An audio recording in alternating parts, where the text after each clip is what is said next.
How much would you pay to never grow old? What would you give to be forever beautiful? To what limits would you go to maintain the perfect weight? What if I told you you can have it all and it won't cost you a single dollar? But there is a price. Stay tuned to see what it takes to be forever perfect. This is Who Am I? Who am I? Who am I? Who? Our purpose is to awaken. Who am I? To awaken to absolute truth. Am I? Who am I? Who? Our purpose is to awaken to absolute truth. Absolute. Absolute. Absolute. Absolute truth. Our purpose is to awaken. Are they one and the same? Absolute truth. That's our purpose. Who am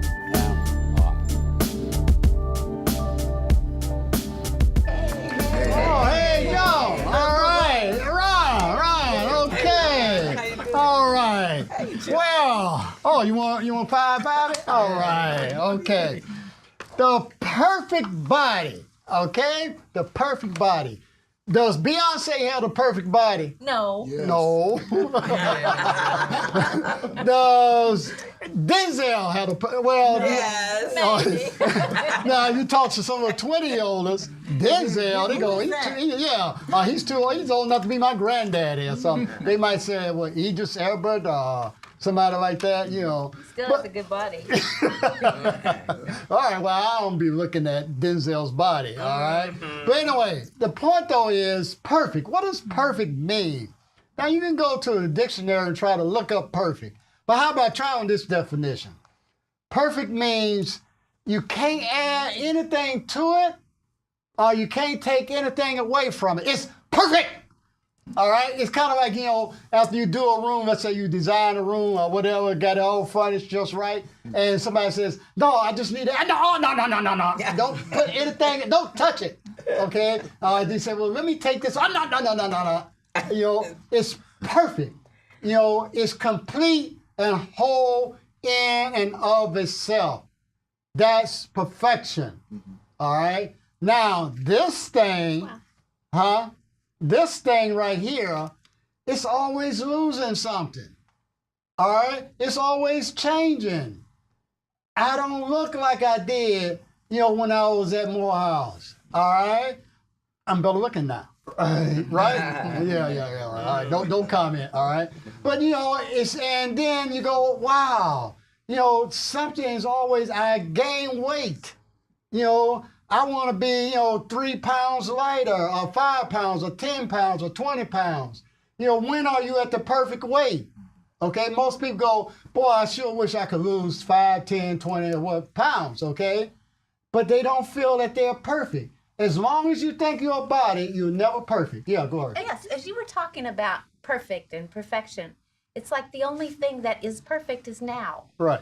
And I've had like moments, I know now isn't a like time, but it's like I've experienced that perfection. And I get in trouble when I try to continue that on. Right. Like recreate it. Right. Because it's like it's right there and then it's gone.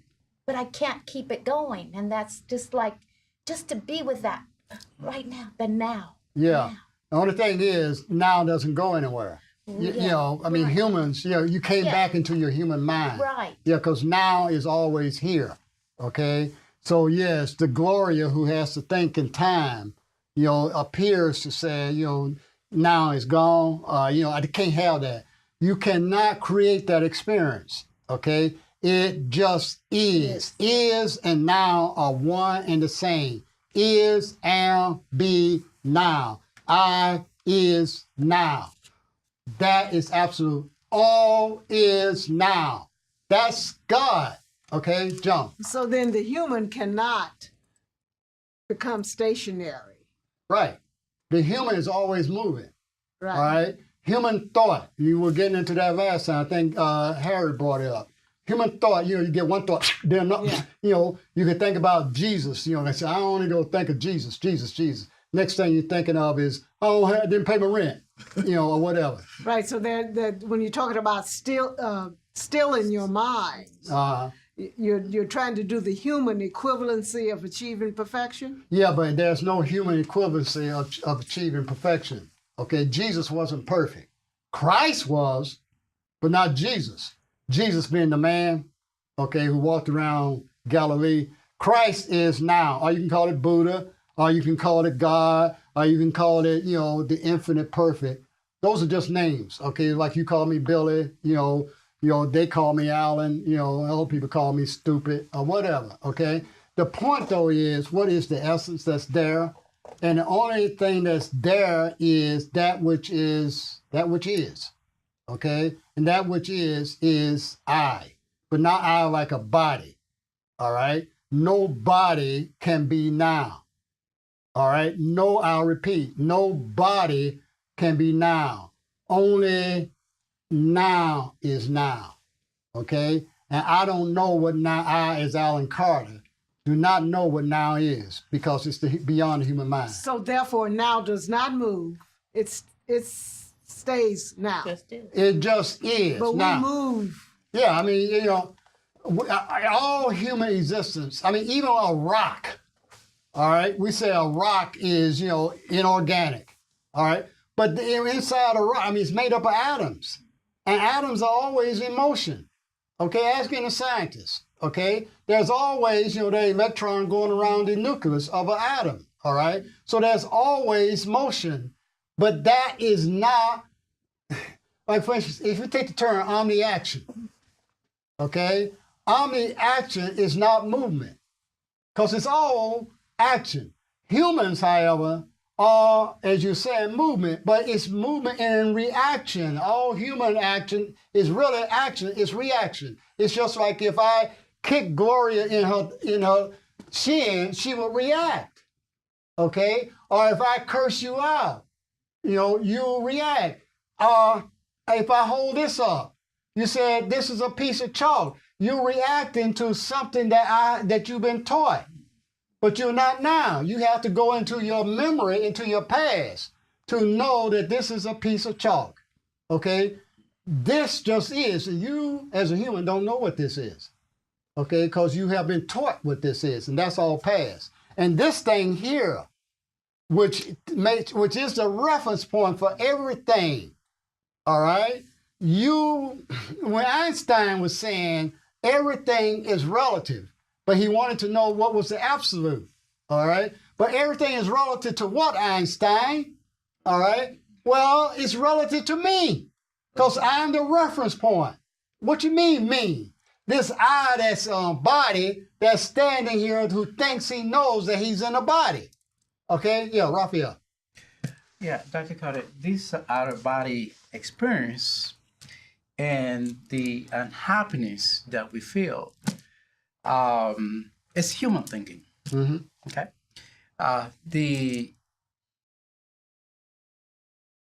so it means that something exists in the no mind. That is where the power is. And what I see is that the body is in the mind. What mind? Yeah, the body is in I mean, the mind. whose mind? It is existing in the mind. Yeah, but whose mind? My mind. You mean Your Raphael's? Yes. You mean the infinite is in Raphael? Yes. How is that possible? Well, the infinite, how will you describe when you say that's all human thinking? All human thinking. So it means that we need to be in the no mind in order to perceive that awareness that exists. But then there's a mind that's perceiving it. Okay? See, what do you see? Yeah, I think what you're saying. See, you have to get the distinction between nothing and no thing. All right. when the no mind, all right, that's nothing. Right. Okay? No thing, that's non-dimensional presence of God. Okay? Which precludes Raphael or Alan or Jesus or any thing, any form. All right? This is omnipresent because it's not a thing. It has no boundary around it. But the human mind has to have a thing, even if it's a thought. This is what Harry was bringing the last time. This thought is a thing. All things, this chair, this rug, that TV camera were originally thoughts, okay? And then, it appeared that they were, just like I used the analogy of Walt Disney. Walt Disney had a thought called a mouse, and then he drew it on a piece of paper and called it Mickey. And it looked like Mickey was separate from Walt Disney. That's because we think that the form defined. Actually, it was a thought within Walt Disney. Now, in this analogy, I want you to get that Walt Disney is not God. Yeah. All right? That's the I thought that we were talking about last time, Harry. All right? Walt Disney had a thought, it appeared. And then he had a thought that he could put into a solid form in time and space and call it Mickey. And that's how the Bible, that's the premise of the Bible, all these creation stories. Okay? I don't care whether or not, we're most familiar with the Genesis version, which is just a lie, it's a myth, all right? But it's just something trying to explain me and my world and universe and how it came to be. It's just made up, just like Walt Disney made up, Mickey Mouse. It's all made up. But what is it that isn't made up? So that's the question you want to know. I mean, if you're intelligent, you want to know. You want to go beyond what that preacher says to you. You want to go beyond what that PhD says to you. I don't care if his PhD is from Harvard, Cambridge, or whatever. You want to go beyond that. If you're religious, you want to get to the source. Religion means going to the source. Well, what's the source? Not like source like A produced B, like cause and effect, but that which is all. And all is all. There's nothing else but all. How could there be anything other than all? We define perfect at the beginning of this show is that there nothing could be taken away from it or added to it. That's all. And only all is perfect. You can call it God. Yeah. Okay. You have a follow-up? Yeah, Dr. Daughter. Would that be wrong to say, because I'm referring to that human thinking that is continuously nonstop, okay, that in Buddhism, there is a practice how to obtain happiness, how to be happy, okay? And there are 3 sections, or there are 4 sections. The first is love, the second is wisdom, and the 3 is self-reflection, and the 4th is progress.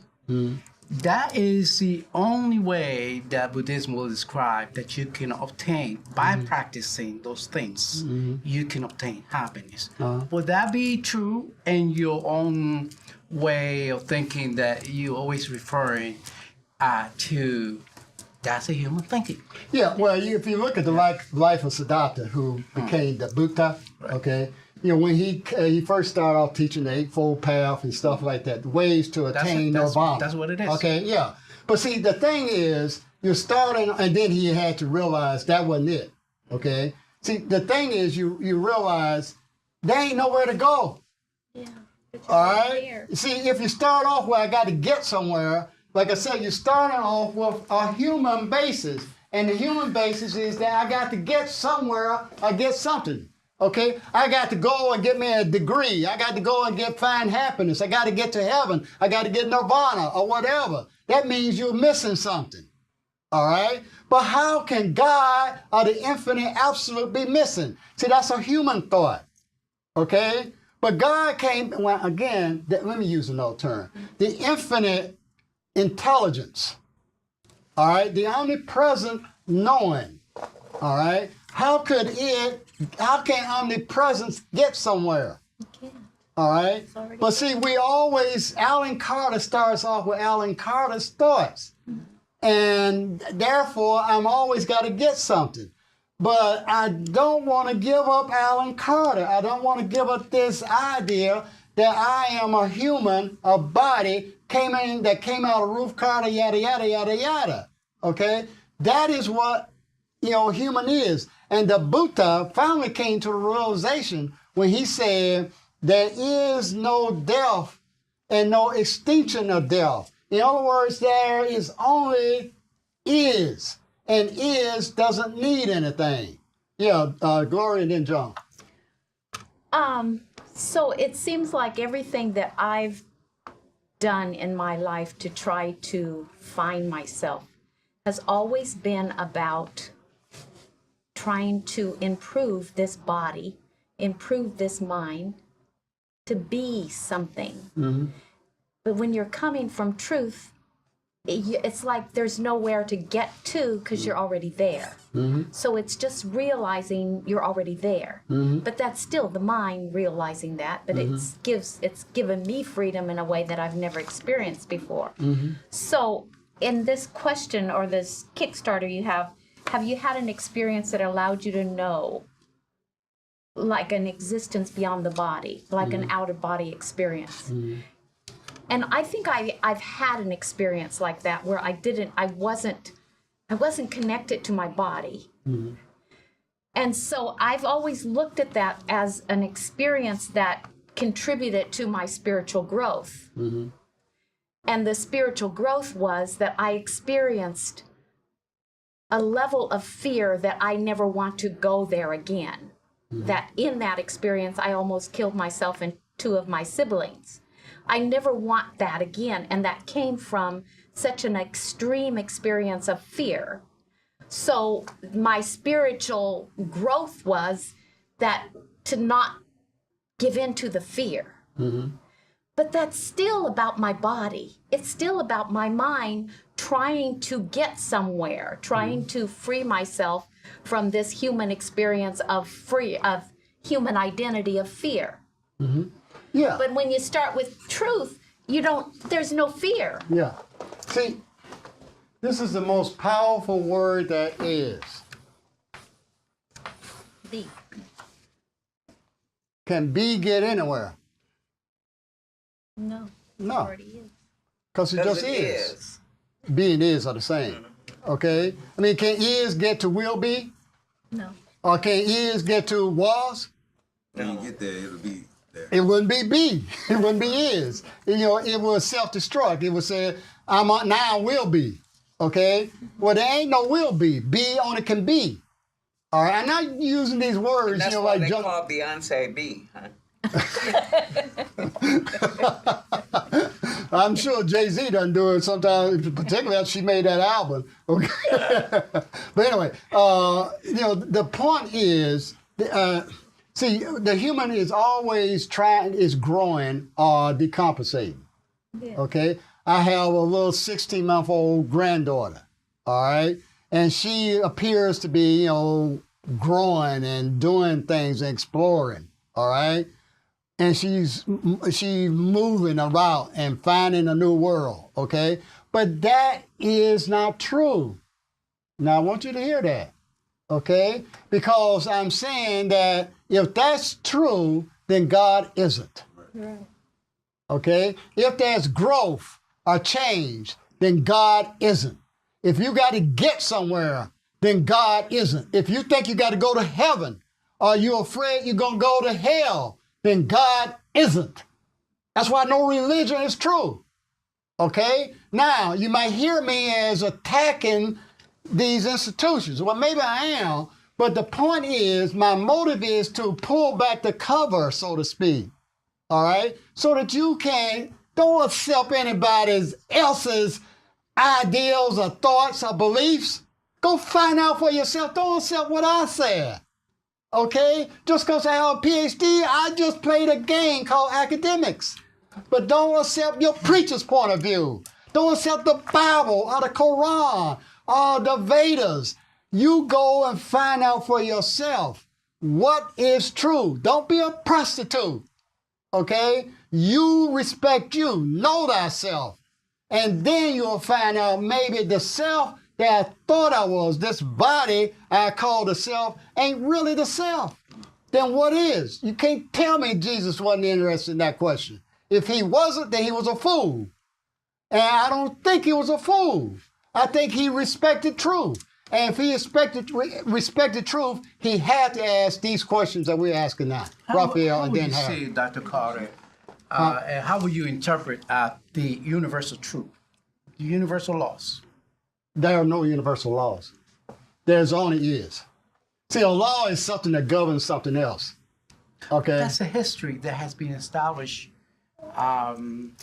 thousands of years. religion. This is all we have. Well, again, That's the all we- premise is that there's a human and that there's time. See, this is what we are pulling the rug out from under. Right. We are saying that God can't know anything about history. God can't know anything about time. God meaning, as Glory was saying, now. Now can't know about time. Now can't know another now. Okay? And now can't know a will be or was. Now only is. And that is absolute.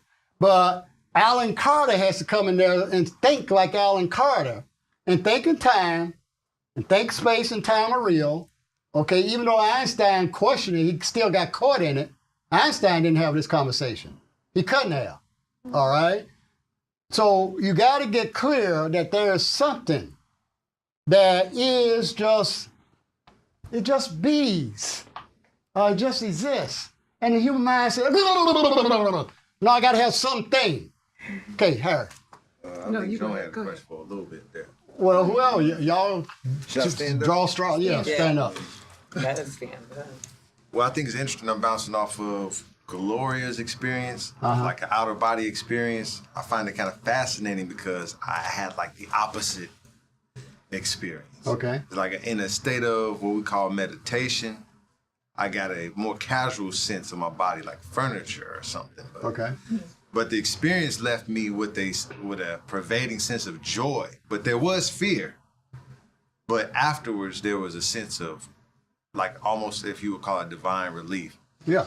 So what Okay. that brings me into is how we talked about earlier, that the person is the first form, but it comes in the form of an I thought. Mm-hmm. But the human body is a form too, Mm-hmm. which cannot touch thoughts in the way that I could touch this pen or I could touch a fork or a spoon. Right. But what I'm discovering, since we still have a gap, we know we be, but we still be humans though. Mm-hmm. So perception, I think a question to get back to the perfect being nowness is, does the source have a mentality? Does the source have perception? And if clearly we're drawn from that, how are we having it? Well, perception depends upon a perceiver and an object of perception. Okay, like I can perceive you. I'm the subject and you're the object. Okay? And that's all, like I said, that's what a human thinking is based on, subject-object. But we can't perceive without a source of our existence. Yeah, right. But see, again, I think, like you said, the gap. See, you know, Jesus supposedly said, be in the world, but not of the world. Now, actually, that's Jesus he was trying to reconcile like you are, in a sense. He was saying that there appears to be two diametrically opposite states. Appears. Now, that's a key word I will underscore.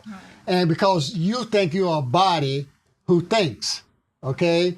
And that's the basis of what we call our experience or reality, okay? But he also said that, not of the world. Now, what do you mean by that, Jesus? Okay? Well, he was saying that there is an existence, all right, that appears to be in opposition. And this is what, Raphael, you were getting at, okay? That appears to be in opposition or separate from this, not of the world, okay? And that's what we call the human real or reality, okay? But the two there isn't a gap. Because if there's a gap, then there's finiteness. But even if, I'm sorry. Come on, say no. But even if you mention someone like, you say Jesus, but you also use a term called Christ or a Buddha state, a state of being. Okay. So clearly there is something that resolves the gap because someone is acknowledging and living experientially, supposedly, Yeah, it The, appears. the beingness. Yeah, it appears. See, being, all right, which is just be, all right. Being cannot know a non-being.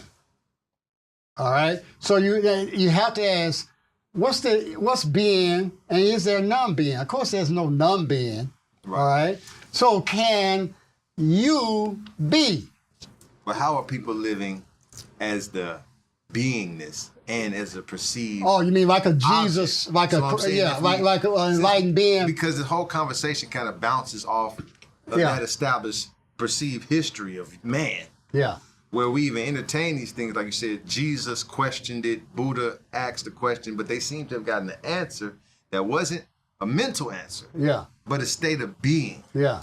So that state of being came through the perception and appearance. Yeah. So somewhere the gap can appear Yeah. to close. Only within me. See, where is Jesus? Here. Where is Buddha? Here. Within me. That's just a thought within me. Okay? See, I think Jesus was a man who walked around 2,000 years ago in over there, Galilee or wherever it was, okay? Buddha walked around India and then he walked around, outside of India or whatever, And that, occurred 2,500 years ago or whatever, It appears, but who's saying it? Who's aware of it? I am, okay? But I think time is real, so I said, Jesus 2,000 years ago. Because I said, that was yesterday, 2,000 years ago. But that is Alan Carter's thinking, all right? That's just a thought within Alan Carter. But where is really Jesus? He's just a thought within me. That's a thought. Now, I want to, say that there is something called time and space, that he existed in a space where I'm not, because I think I'm a body in this space, in a time that Jesus wasn't, okay? And I just got a signal that I'm out of time. Wow. Yeah, because we're getting deep here, y'all, all right? Well, you gotta go here, all right? You just can't accept something that somebody just told you. Respect your intelligence. Do your critical thinking. Don't allow anybody else to tell you what's true. You go find out, like you're trying to do, Harry, or like all of us are trying to do. And then we'll find out that we don't know. But it doesn't matter. No, it doesn't. It doesn't only, there you go. and I got to wind it up. So we'll stop here, and I hope you continue to ask questions. Thank you.